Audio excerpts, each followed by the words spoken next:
Welcome to this week's episode of EThekwini Matters. My name is Zimbili Mazibuko and I'm your host. Today we unpack how the EThekwini municipality is progressing under the National Trading Services Reform Program, a 6-year, 54 billion initiative led by National Treasury to transform metropolitan trading services, including water and sanitation, electricity and cleansing and solid waste. In studio today, we are joined by Mr. Ednick Msweli, the Acting Executive Director of Trading Services. Mr. Msweli, sikubingelele sikwamkele namhlanje on EThekwini Matters. Greetings, Zimbili, and thank you for that long designation. Sounds very nice to be called Executive Director. It's nice indeed, Those are some of the changes we are here about. Yeah, thank you. Thank you very much. The last time you were here, you spoke about the interventions to improve the water and sanitation, in EThekwini. Can you please tell us about that? Yeah, the last time I think when I came was at the time when the city was approving the turnaround strategy. Yes. I think it had just been approved. We've made a lot of progress since then. Obviously, that approval happened in April 2023. So April 2025 would have been 2 years since the approval of the turnaround strategy. There is a lot of work, some good work that has happened, and we've made a lot of progress. I just want to put in context the reason for the approval of the turnaround strategy in the first place. Yes, please. That was a requirement of National Treasury as part of this reform, that we needed to have a turnaround strategy that is approved by council. And I can understand the need for that requirement, because you want to make sure that you have the commitment of council and that council is behind the strategy that we are talking about. So we've complied with that. There have been other approvals after that have happened. There are acronyms that are used. So that turnaround strategy was called A. There are other documents, A1, which was the institutional roadmap, that has also been approved by council. So we're very excited about that. And also the business and investment plan has also been approved by council for water and sanitation, and therefore electricity as well, because this is a trading services reform. So it includes electricity and solid waste as well. Now council is going to approve the A3 as well. So because we need that, in fact, A3 is going to be approved with the minimum commitments. There are minimum commitments that council needs to approve, and that we need to submit to National Treasury by end of June. So in this council meeting that's going to happen now, we'll be submitting those minimum commitments for approval by council. So that we can then submit to National Treasury. Now, tell us a bit more about this trading reforms program and how it's going to improve service delivery in EThekwini. It's a very bold move, I think, on the part of National Treasury in supporting municipalities. Because in National Treasury, there's a section that is called City Support Program. So this is where all of this work started. It was part of support from the section within National Treasury to the metros in this particular case. And I say it's bold because it hasn't been just support in kind, support in terms of coming and meeting with us. But National Treasury has gone further than that and actually investing in this reform. So National Treasury has made available about 54 billion rand. Then what's nice about this money is that it's performance linked. So you only get it if you perform and you achieve whatever targets are agreed to. It's a program that's going to happen over 6 years. And then for us as a city, we're expecting to benefit about 3.3 billion rand in the first 3 years. So how it works is that you meet the targets, the obligations that are agreed to, and if you meet them, and then you get a tranche of or part of that money. So in our case now at the moment, if we meet those minimum commitments that I referred to earlier, and council approves those minimum commitments, then we're in line to get just over, I think it's about 460 million rand as a first tranche of this 3.3 billion rand in 25-26. If we continue to comply, then more will come next financial year. I think about 1.2 billion, if I'm not mistaken. And then if we continue, then in the third financial year, we'll get some more. But in total, that would be about 3.3 billion. So maybe just to expand a bit on what we mean by minimum commitments. Yes. I think the name itself explains it. In 25-26, all that council needs to do is commit to doing certain things by the end of June 2026. So it's not that we must do these things now, but we must make that commitment. For example, there's a structure was in there to talk about a single point of management accountability. Yes. So our structure must align with that objective of achieving a single point of management accountability. So before June, Council must commit that it will do that. It will have a structure that is aligned to the turnaround strategy. And then obviously in 26, in the next financial year, then we start actually implementing those commitments. Mhlambe, Babu Msweli, in layman's terms, can you explain the ring fencing approach and single point accountability? What do we mean by that? For someone who is sitting in Umlazi, for someone in Umhlanga, who does not understand what the ring fencing approach is about. I think it's a very important part of this turnaround strategy.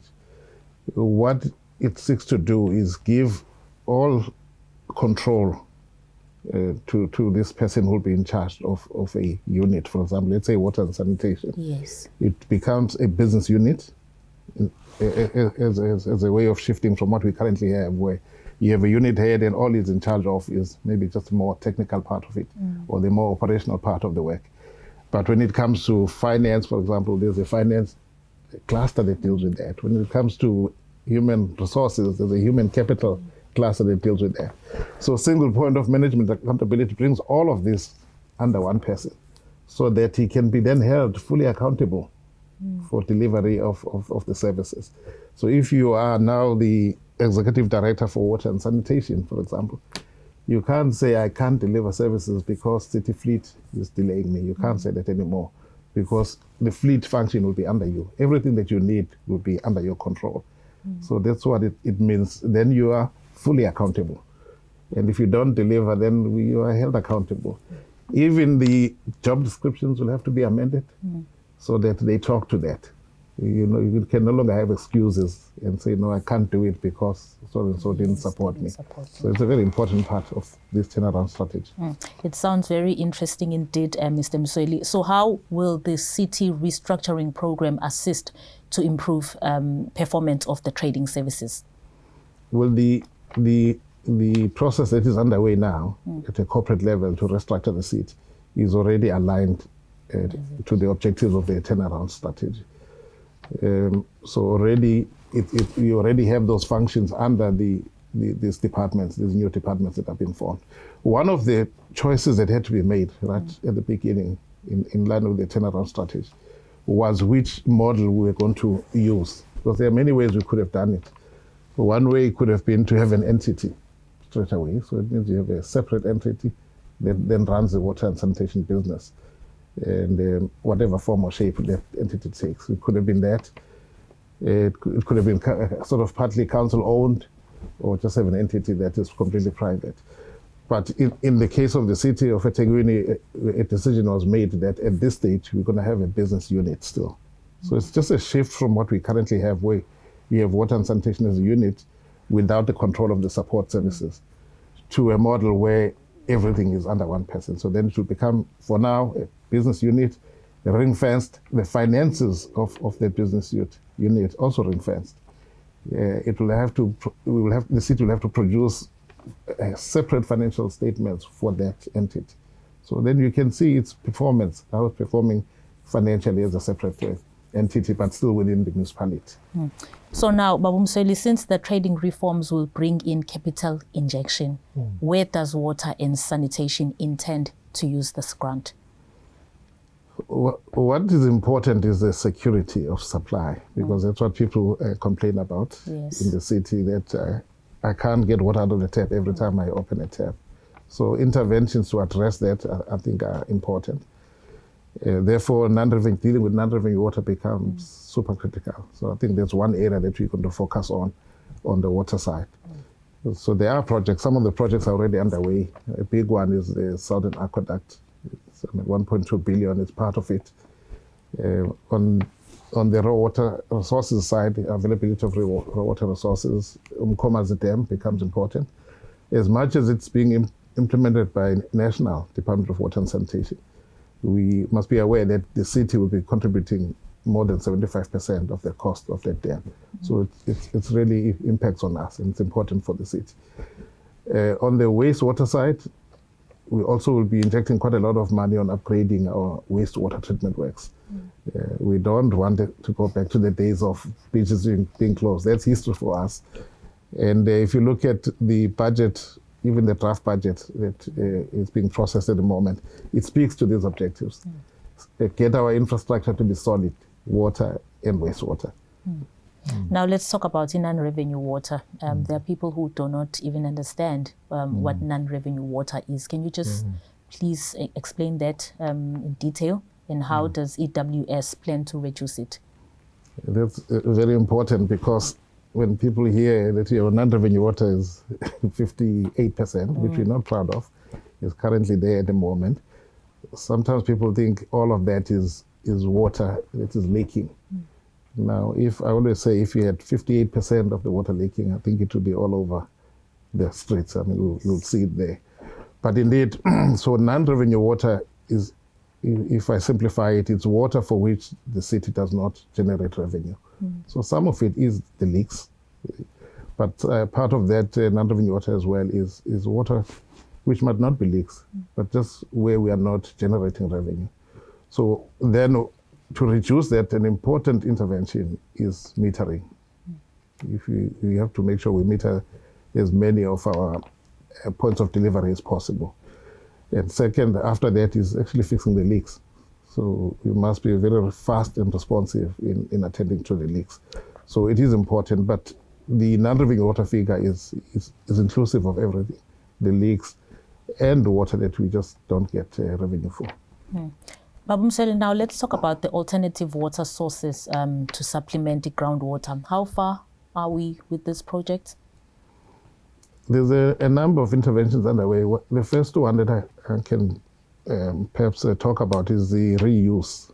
We are busy with two projects of reuse. One is at Northern Works, which is one of our bigger wastewater treatment works. Another one will be at Commercial Treatment Works. So those two will give us, together, each will give us about 50 megaliters a day. So together they'll be about 100 megaliters a day. So the procurement processes for those two projects are underway. And those are triple Ps, so you have to follow the National Treasury triple P processes. So those are happening. With groundwater, we already are supplying people from boreholes. But I recently had an opportunity to go to Germany, where I saw that being done on a larger scale than what we are doing. So we are planning to actually send our teams there to learn from Germany, in the city of Hamburg. The whole city of Hamburg is supplied using groundwater. So we are already doing it, but we just want to increase the scale at which we are implementing groundwater. So those are sort of the initiatives that are underway at the moment. Desalination, we are also busy with that. We anticipate that it might take about 3 years for us to have something ready around desalination, but we are also working on that. Now let's talk about using water sparingly. I mean, that's the message that we have been sending out to the public. How is that going to assist in the current situation of water scarcity? It remains very important because this is where all of us as residents of EThekwini get to play a role. Yes. Right? Yeah. Because the truth of the matter at the moment is that the problems that we have, the water deficit that we have at the moment, will only go away when Mkomazi Dam is commissioned. And the earliest that dam can be commissioned is 2032. So we've got to survive between now and 2032. And you've touched on the alternative sources of supply, so we've got to pursue those in this time. But the quickest option to pursue is one of reducing our demand. So we've got to reduce demand. So we've got to do it at two levels. One is those people who are paying, who are our good customers, they also have to reduce demand, because it's been proven that in EThekwini our people use more water compared to some of the first world countries. So we've got to reduce just our normal consumption of water. But then obviously, secondly, we've got to then reduce the leakage, the water that we just lose through leakage. So between now and 2032, what we have to be aggressive around is reducing demand.